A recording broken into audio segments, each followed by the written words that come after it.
No, I Am Not a Human is a game that poses one of my favorite questions that is posed in media, and that is consistently timeless even today. What is a person? What makes you a person? What is the difference between being a human and a different intelligent life form?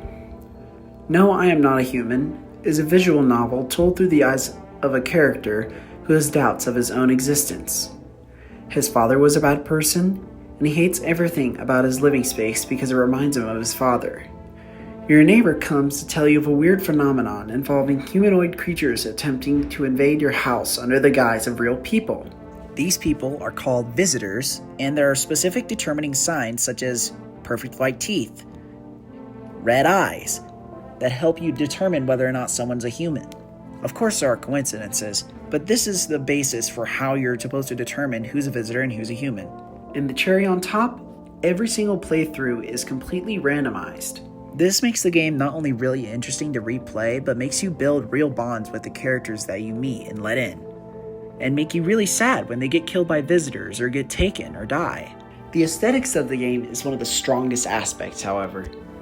When you look at every single character, you're completely unsure of whether or not they could be a human or a visitor, because every single character has some sort of unique quirk or art style tweak that makes it extremely hard to decide who's a visitor and who's not. Of course, since the game is displayed through text, when you hear certain sounds or certain things are shown to you in a different visual way, it really makes an impact on you. A nice touch also is that every single time you're pointing your gun at a character, they beg for their lives, because they really make you feel like you're ending someone's life when you shoot at them. And when they're actually a human, it makes you feel bad. And when you kill a visitor, it makes you scoff. There was a specific instance in the game where there was this cheerful guy who ended up being a visitor.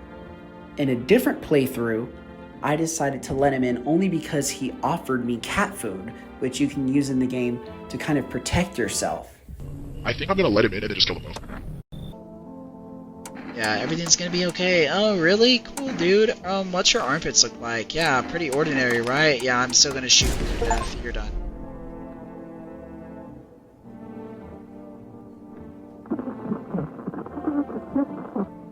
They can be different? Wait, stop. They can be different? So overall, the game's aesthetics and interesting gameplay elements makes it really fun, but also really interesting to think about how it kind of feels like a commentary on how fragile human society is. And because of these visitors' way of tricking you using their own morals or your own morals, it really does prove that no, you aren't a human. Because no matter how kind you are, if you're killing anyone, even the visitors, you're not human.